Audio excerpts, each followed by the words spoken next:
Puberty's the worst.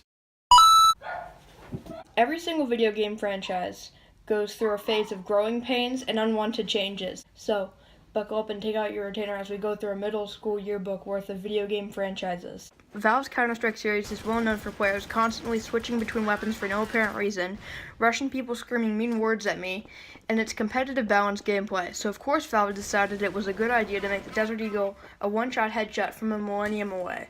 Counter-Strike Source is one of the most broken games I've played. It's so broken that most of the servers that I played on outright ban the use of the AWP and the Desert Eagle because of how broken they are. Really, the only appeal to play this game is the custom game modes like Surf, B-Hop, and Jailbreak. The Legend of Zelda Twilight Princess is like the kid in class who only listens to 21 Pilots and dresses up as a vampire for Halloween and the other 364 days of the year. The game centers around Link, who turns into a werewolf, and okay, seriously, which one of the game's writers was reading Twilight at the same time?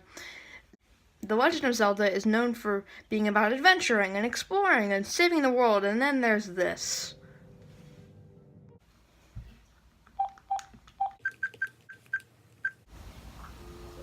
Hello, Nintendo? Can you please tell me how to turn off the sepia filter in The Legend of Zelda Twilight Princess on the GameCube? Sir, this is Domino's Pizza. Back in the era of the Sega Genesis, Sonic the Hedgehog was known for its fast gameplay and anti-virgin policy.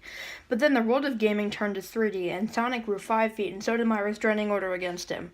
His animations look like if I lit a Chuck E. Cheese animatronic on fire while it was singing at a birthday party.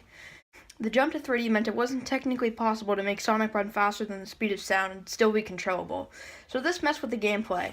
Sega also decided to put Sonic in a human world, give him the ability to speak, introduce a dozen characters we didn't know existed, and completely changed the setting of the game, and we thought Mario having nipples was crazy.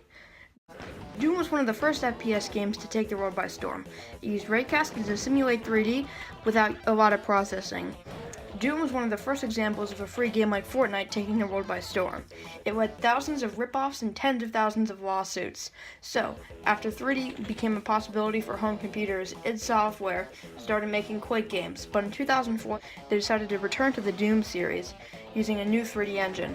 Doom 3 was still in the era where 3D models looked like they were ripped from Toy Story, so it looks like it came right out of the Jimmy Neutron episode. The game doesn't feel like a Doom game.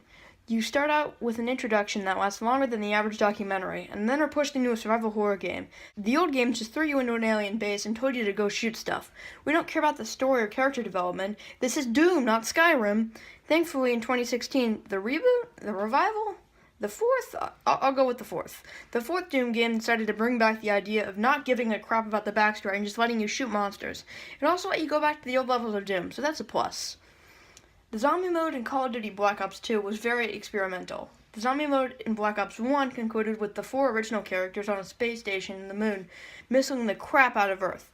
This meant that in Black Ops 2 the developers had to continue the story, so they introduced a new cast of bad characters, bad maps, and bad gimmicks.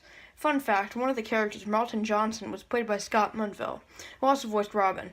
Most of the DLC levels, except for 2, were either garbage or forgettable, and Black Ops 2 is definitely a game that you can skip if you'd like to get the full Call of Duty Zombies experience.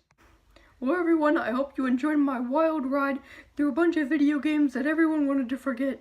As always, make sure to subscribe to get Subscriber of the Day, comment to get Comment of the Day, and have a great day. Another one. Another one. Another one. Another one.